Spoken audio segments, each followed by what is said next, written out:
The transport ship shuddered as it broke through the atmosphere of Valendra, and Kyle Harper pressed his face against the small window to catch his first glimpse of the forest world that had been forbidden to humans for 300 years. The trees below stretched endlessly in every direction, their canopies forming an ocean of green and silver that seemed to breathe with the wind. And somewhere down there among those ancient forests lived the elves who had agreed to meet with humans. Again, after centuries of silence, Kyle was 28 years old, and he had spent the last 6 years of his life learning dead languages in university libraries, and when the diplomatic corps came looking for someone who could read the Old Elvish scripts, he had volunteered immediately, because anything was better than another year staring at dusty books in an empty apartment. The captain's voice crackled over the intercom, telling everyone to prepare for landing, and Kyle grabbed his bag and tried to calm the nervous flutter in his chest. He was just a translator, and this was just a job, and he would spend a few weeks helping carve words into a peace monument, and then he would go home and everything would be normal. The ship touched down in a clearing at the edge of the great forest, and when the doors opened, Kyle stepped out into air that smelled like rain and flowers and something else he could not name, something old and wild. 3 elves waited at the edge of the clearing, and they were nothing like the pictures in his textbooks, because pictures could not capture the way they moved like water, or the way their eyes seemed to hold depths that went on forever. The tallest one stepped forward, and her hair was the color of moonlight, and her expression was carefully neutral. "You are the human linguist." "Yes," Kyle said, and his voice came out smaller than he intended, "and I am here to help with the monument." The elf studied him for a long moment and then nodded. "Once I am Lyria, and these are my companions, and we will take you to the sacred grove where the monument will stand. But you must follow our rules exactly, because this forest is not safe for humans." Who wander? Kyle agreed quickly and grabbed his bag and followed the elves into the forest.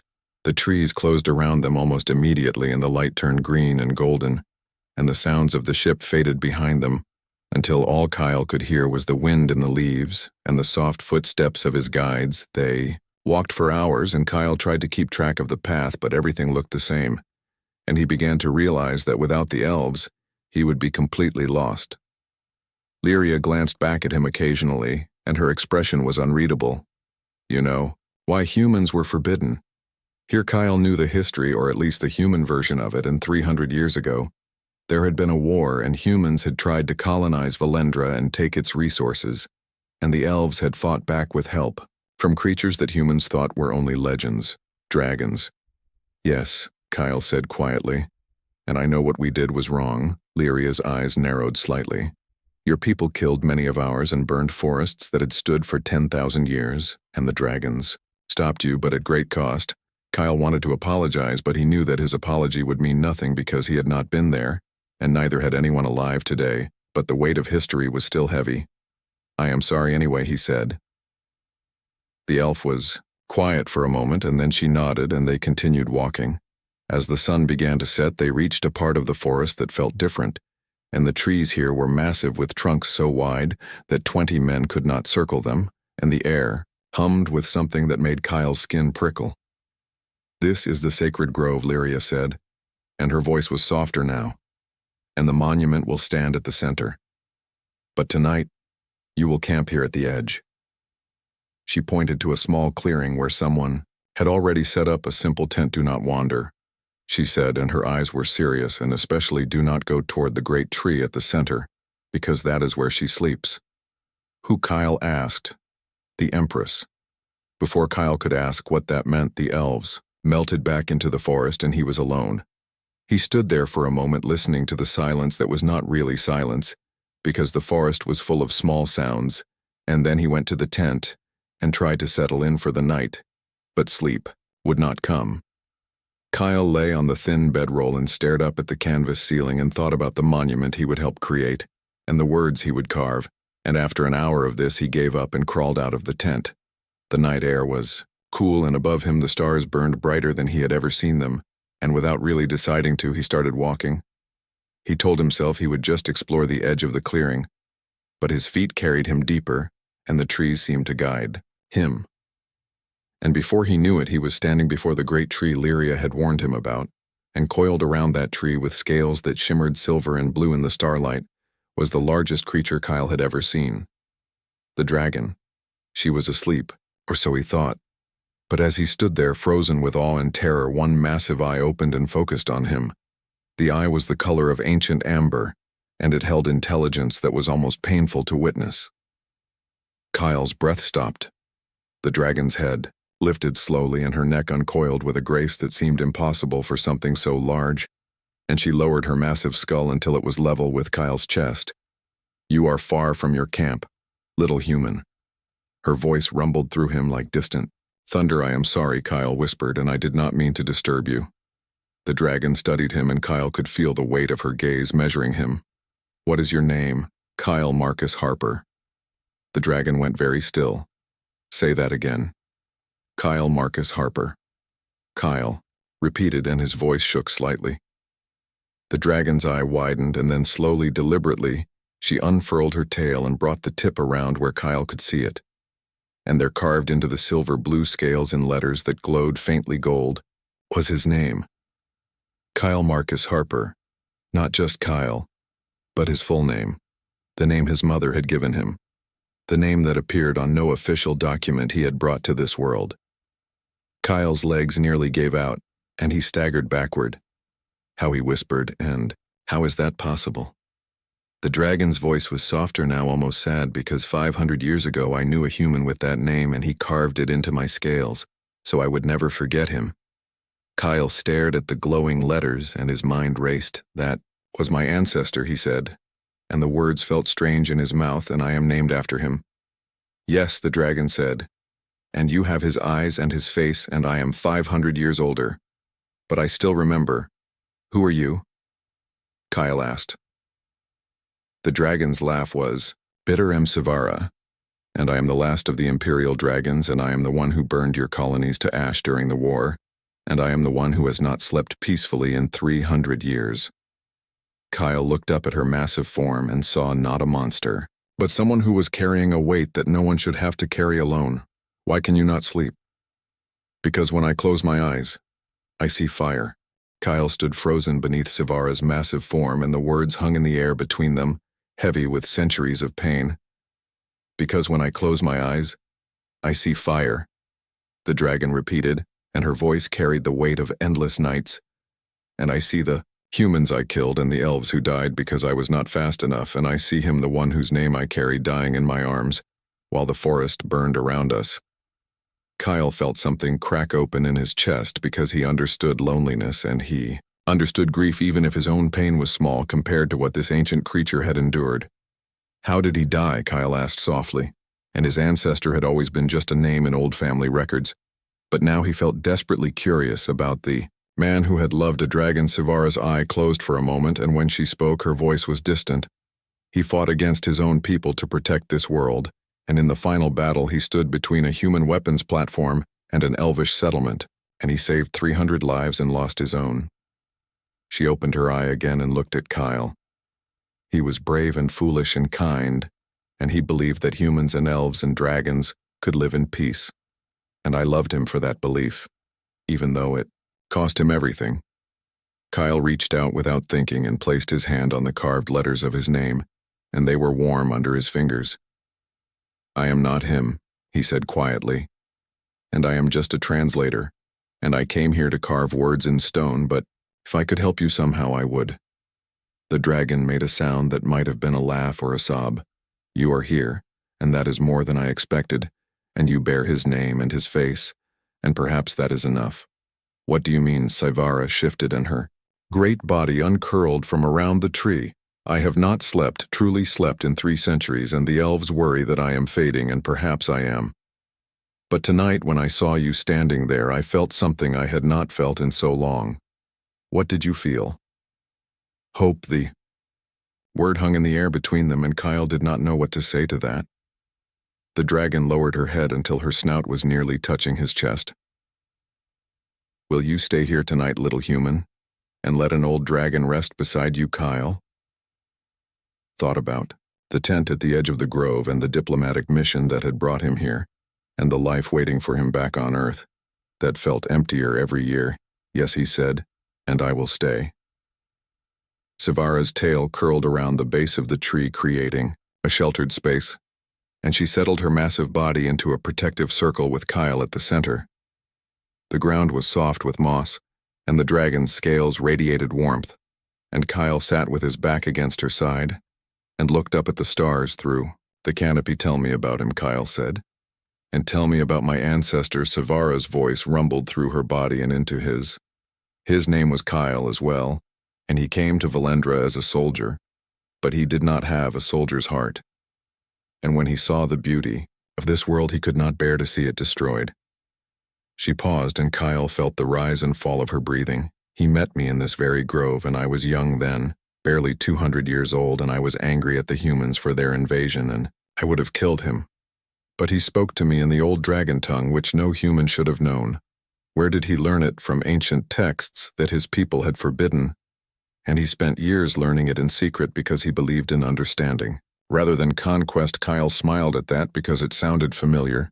"We fell in love slowly," the dragon continued, "and it was forbidden by both our peoples, but we did not care. And he carved his name on my tail so that I would carry him with me always, and I taught him to fly. You let him ride you.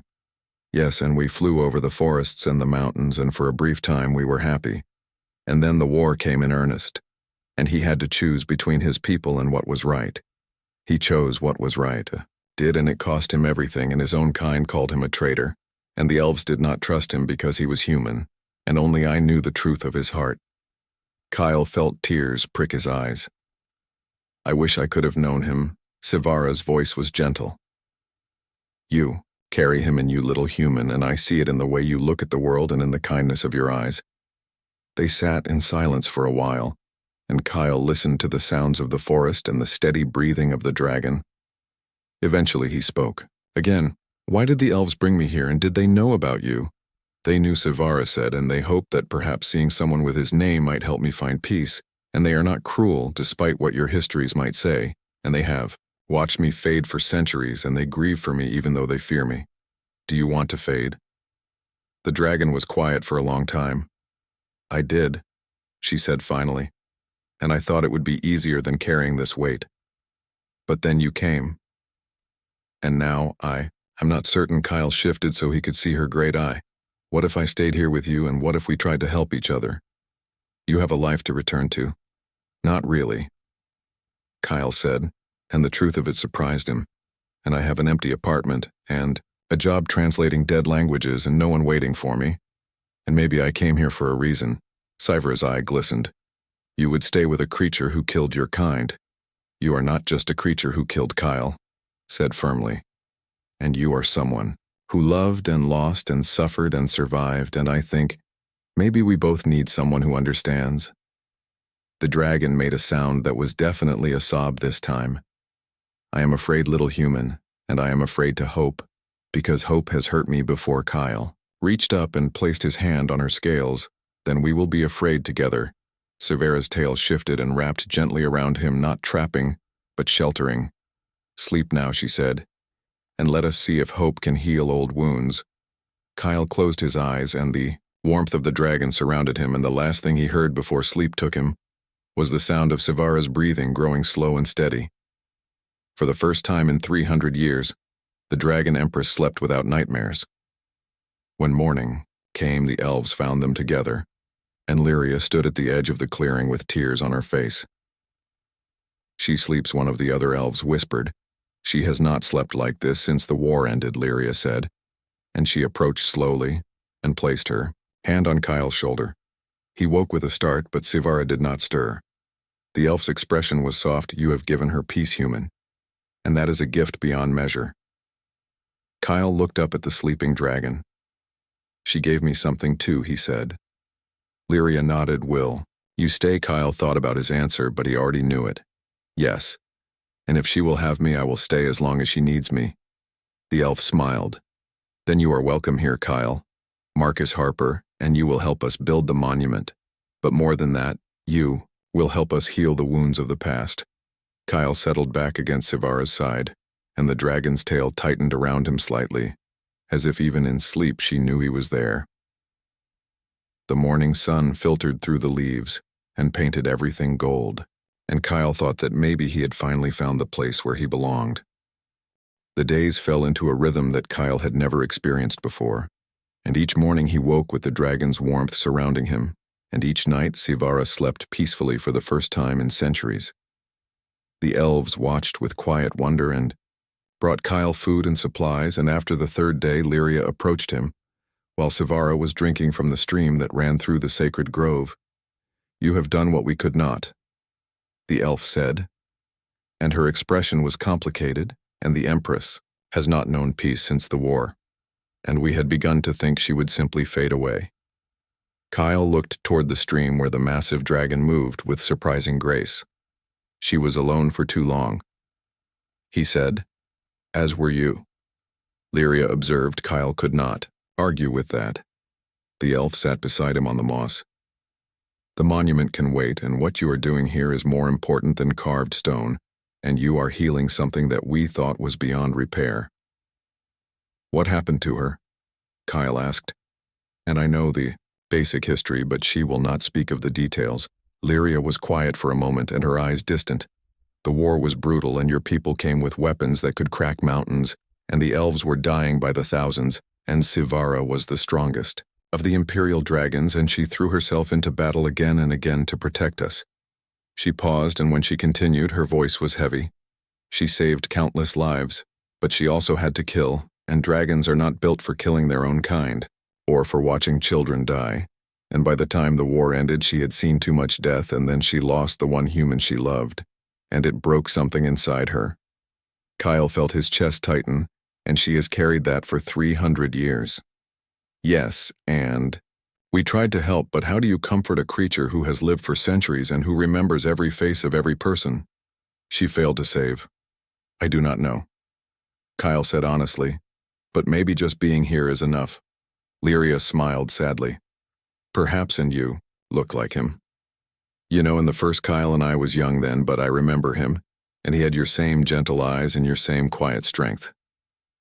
That evening Kyle worked on translating the inscriptions for the monument, and the old Elvish script was beautiful and complex, and he sat with papers spread around him while Sivara watched with interest. "What do the words say?" she asked. Kyle looked up. "They speak of peace and of remembering the past without being trapped by it, and of hope for a future, where old enemies can become friends." The dragon's eye reflected the firelight. "Pretty words. But can they heal wounds?" Kyle set down his papers. "Words alone cannot. But words with action might, and you sleeping peacefully is an action. And the elves seeing me here with you is an action. And slowly we build something new." Sivara lowered her great head near him. "You are wise for one so young, little human." Kyle laughed. "I am not wise, and I am just stubborn, and I do not want to go back to my old life because this feels more real." "What was your old life like?" "Empty," Kyle said simply. "And I spent my days with books and my nights alone, and I told myself I was content. But I was just afraid. Afraid of what? Of connecting with anyone, because everyone I ever cared about left, and my parents died when I was young, and I had friends, but they drifted away. And eventually it seemed easier to just be alone." Sivara made a soft, rumbling sound. "We are alike in that, and I have been alone because I feared losing anyone else I loved." Kyle reached out and touched her scales. "Maybe we can be alone together, and which is not really alone at all." The dragon's eye brightened. "You have a gift for saying things that make sense. Little human." That night, as they settled for sleep, Sivara spoke quietly. "Tomorrow I want to show you something, and will you fly with me?" Kyle's heart jumped. "You want me to ride you?" "If you are brave enough, and I have not flown with a human since him. But I think it is time." Kyle swallowed hard. "I would be honored." The next morning dawned clear and bright, and the elves gathered to watch as Sivara lowered herself so Kyle could climb onto her back. Her scales were warm and smooth under his hands, and he settled between two of the great ridges along her spine, and his heart hammered in his chest. "Hold tight," she said, "and trust me." Then, with a powerful thrust of her legs, she launched into the air, and Kyle's stomach dropped as the ground fell away beneath them. Sivara's wings beat with a sound like thunder, and they rose above the forest canopy, and suddenly the world spread out below them in endless green. Kyle had never seen anything so beautiful. The dragon climbed higher and the air grew cold and thin, but her body heat kept Kyle warm and they soared, over mountains and rivers and ancient forests that had never known human footsteps. "This is my world," Sivara said, and her voice carried easily over the wind. "And this is what your ancestor fought to preserve." Kyle looked down at the pristine wilderness and understood why someone would die to protect it. They flew for hours, and Sivara showed him secret valleys where crystal-clear lakes reflected the sky and caves where underground rivers sang, and meadows filled with flowers that glowed in the sunlight. Finally, they came to a place where the forest opened onto ruins. "This was where he died," Sivara said, and her voice was thick with old grief. "And this was the elvish settlement he saved." They landed, and Kyle climbed down on shaking legs. The ruins were overgrown with vines and flowers, and nature had reclaimed what the war had destroyed. But Kyle could still see the outlines of buildings and streets. 300 elves lived here, Sivara said, and they were artists and teachers and families, and your ancestors' people would have killed them all to claim this land. She moved to the center of the ruins, and her tail swept aside the vines to reveal a stone marker. Kyle approached and read the elvish script carved there. "Here fell Kyle Marcus, Harper, human friend of dragons who chose love over loyalty and peace over power." Kyle's vision blurred with tears. "The elves made this," Sivara said, "and after the war when they realized what he had done, and it is the only monument to a human on this entire world." Kyle knelt and placed his hand on the stone. "I will try to be worthy of his name." "You already are," the dragon said softly. They stayed there for a while, and Kyle felt the weight of history settling on his shoulders. But it was not a crushing weight because he was not alone in carrying it. On the flight back, Sivara spoke again. "The elves want to know if you will stay permanently, and they are prepared to offer you a place among them." Kyle did not hesitate. "Yes, I will stay, even though it means leaving your whole world behind." "I am not leaving anything important," Kyle said. "And everything important is here now." Sivara's joy rippled through her body and into him. "Then you are braver than you know, little human." That night the elves held a gathering, and Lyria spoke in formal tones about Kyle being welcomed as a friend of the forest and a guardian of peace. But the ceremony that mattered most was simpler.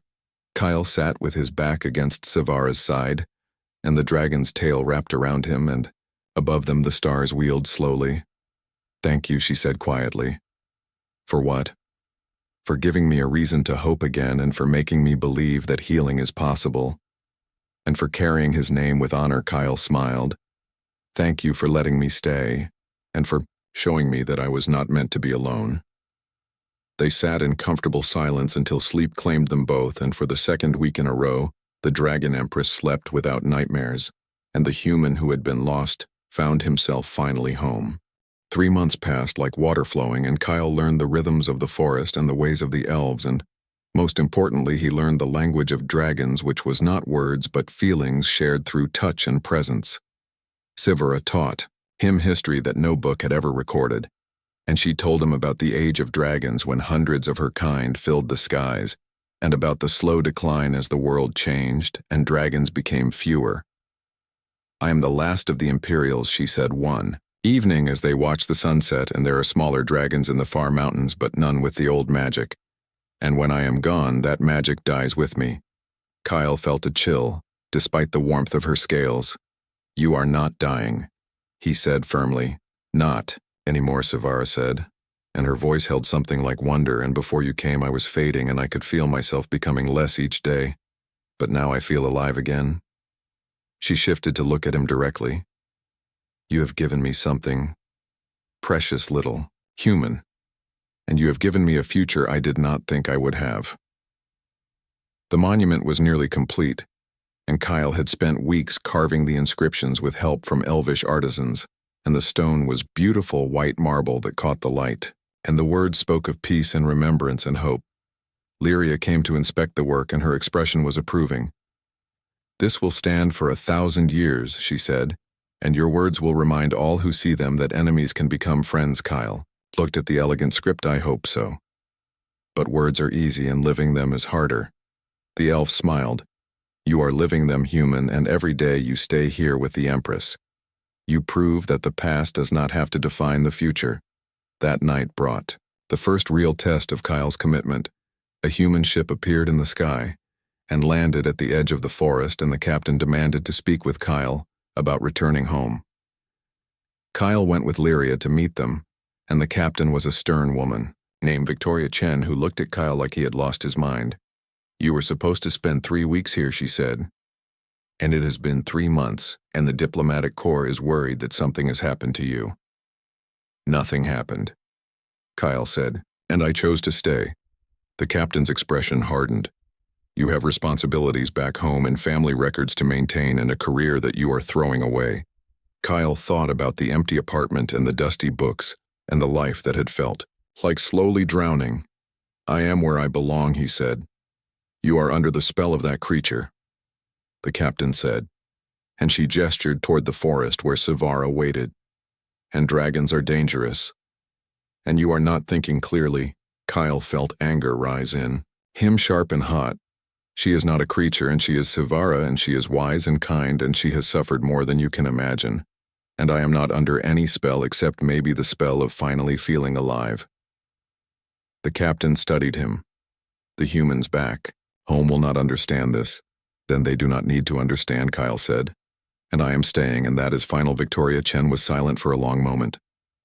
"Very well, but know that you are giving up your citizenship and your right to return."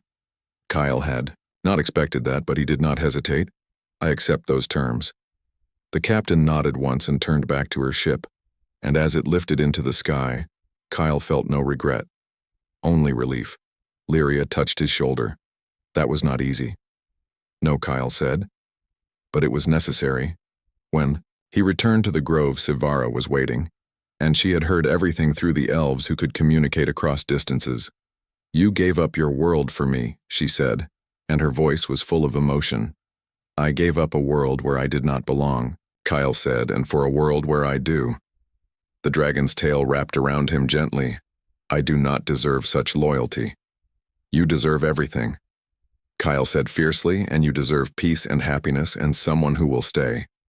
Savara lowered her head and touched her snout to his chest.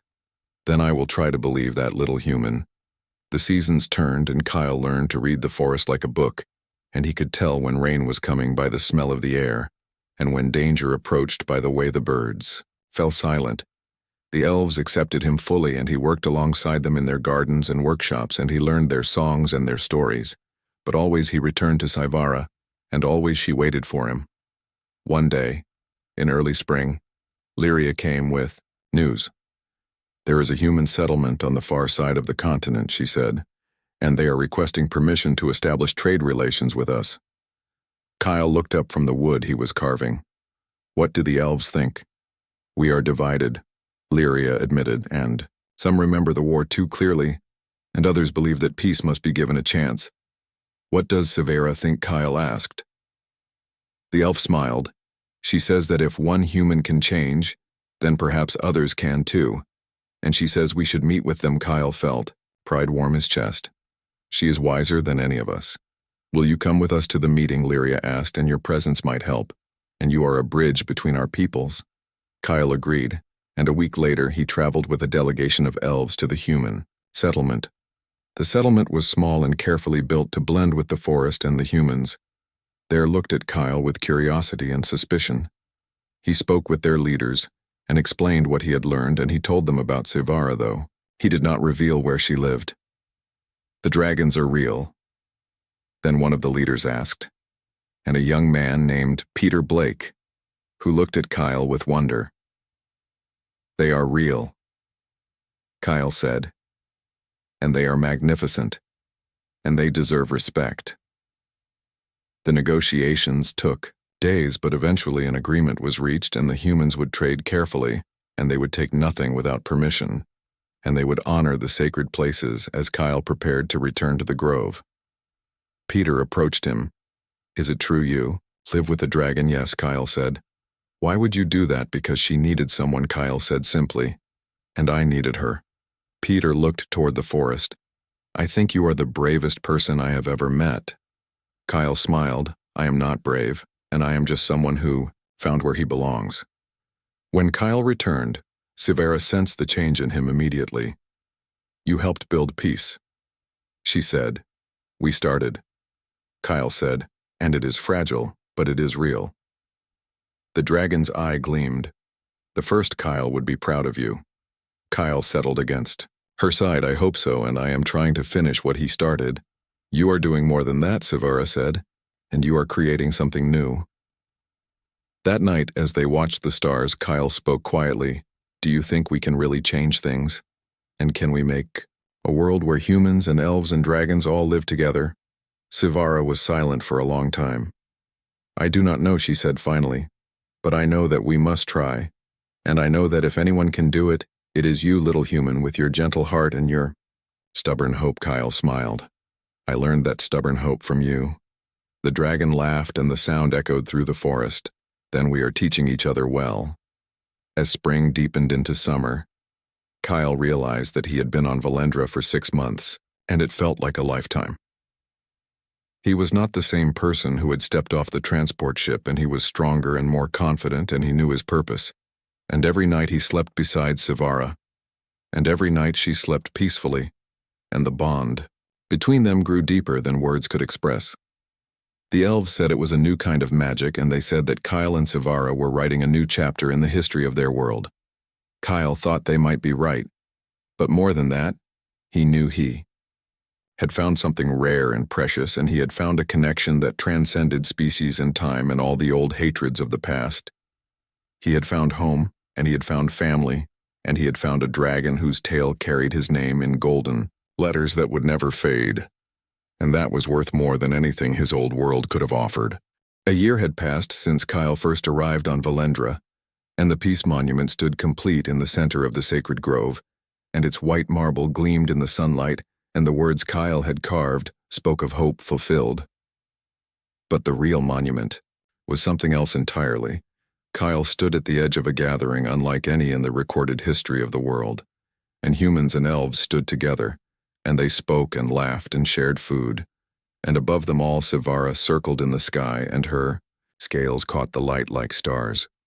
This was the first joint festival, and it celebrated the new treaty that allowed humans to live on Valendra in small settlements with strict rules about respecting the land, and the elves. Kyle had helped write that treaty, and he had spent months traveling between the human settlement and the elvish communities, and he had become a bridge that both sides trusted.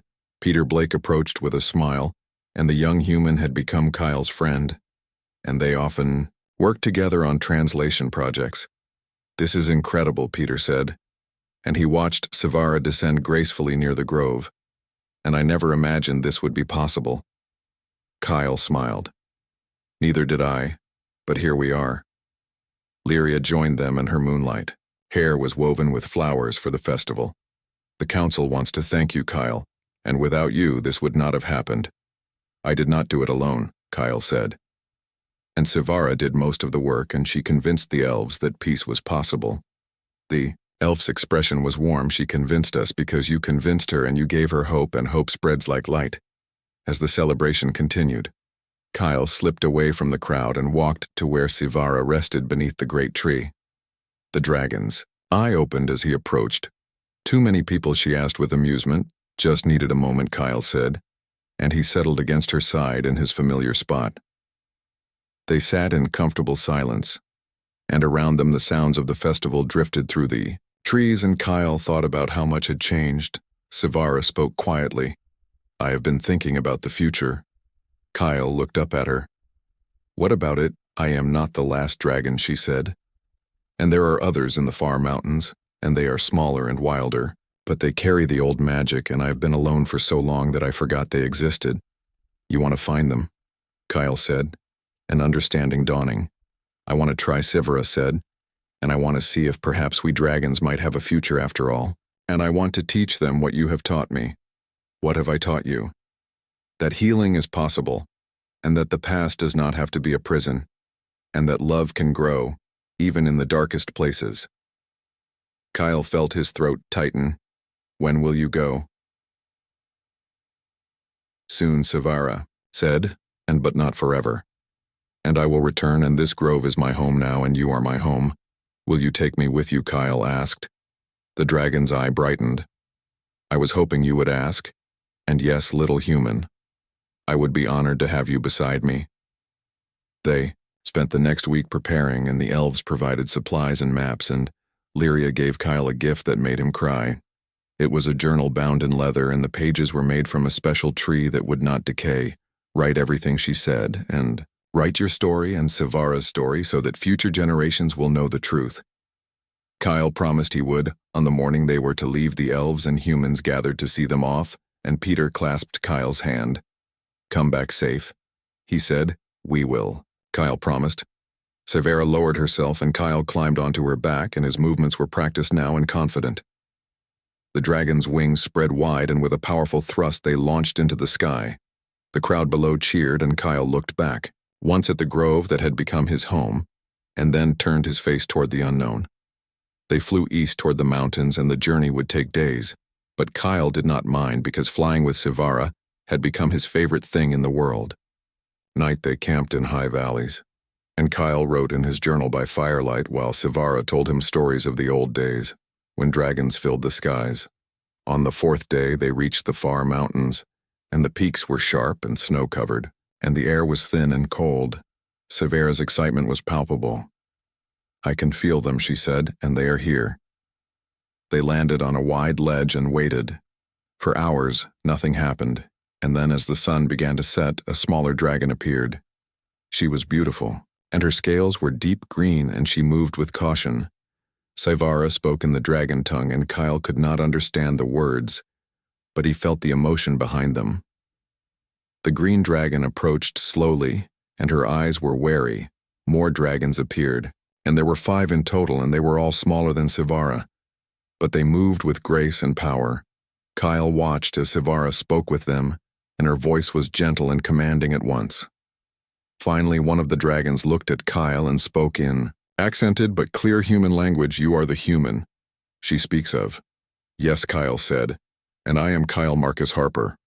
The green dragon tilted her head. She says you gave her hope, and she says you are proof that humans can be trusted. I hope I am. Kyle said honestly. Dragons conferred among themselves, and then the green one spoke again. We have hidden for centuries, and we have feared humans, and we have feared elves, and we have been alone. You do not have to be alone anymore, Kyle said, and there is a place for you if you want it in a world that is learning to make peace. The green dragon looked at Savara. Is this true? It is true, Savara said, and I have seen it with my own eyes, and I sleep without nightmares now because of this human, and because of the elves, who chose forgiveness, and there is hope for us if we are brave enough to take it. The dragons spoke among themselves for a long time, and Kyle waited patiently. Finally, the green dragon stepped forward. I am Thesia, and I will come with you, and I want to see this new world you speak of one by one. The other dragons agreed. Savara's joy was like sunshine.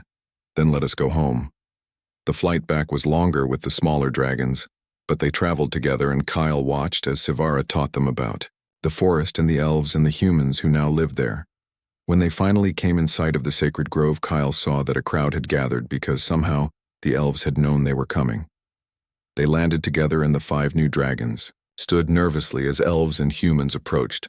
Iria stepped forward, and she bowed deeply. Welcome, dragons of the far mountains, and you are welcome in our forest, and we are honored by your presence. Thesia looked at Savara, and then at Kyle, and then at the gathered crowd. She spoke in a voice that carried, we come in peace and we come in hope. And we come because an Empress told us that the world is changing and that dragons might have a place in it again.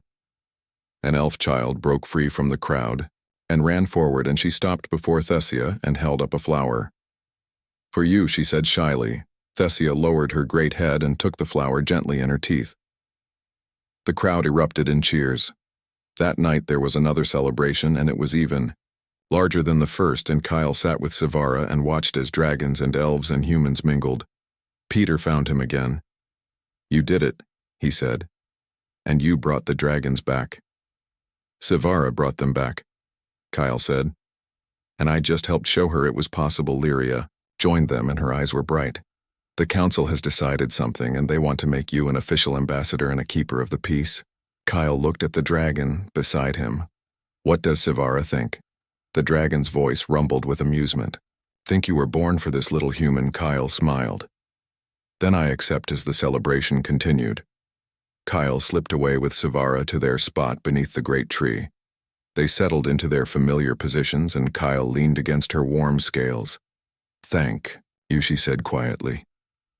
For what? For everything, and for seeing me when I was lost, and for staying when you could have left, and for giving me a reason to hope, and for helping me find my kin, and for being the best thing that has happened to me in 500 years. Kyle felt tears on his cheeks. You gave me everything too, and you gave me purpose and family and home and a life worth living. They sat together under the stars, and around them, the sounds of celebration continued, and the forest was alive. With joy, Savara spoke one last time before sleep claimed them. The first Kyle would be proud of you, Kyle. Looked at the golden letters on her tail, and they glowed softly in the starlight. I hope I have honored his name. You have done more than that, Savara said, and you have created your own legacy, and you have proven that one person can change the world. Kyle smiled and closed his eyes, and the dragon's warmth surrounded him. And as they slept, the world they had helped create continued to heal and grow, and above them the stars wheeled slowly, marking the passage of time and the beginning of a new age, an age where dragons flew free and humans and elves lived in peace, and where a young man named Kyle Marcus Harper slept each night beside the dragon, Empress, whose tail carried his name in letters of gold that would never fade, and that was the greatest magic of all.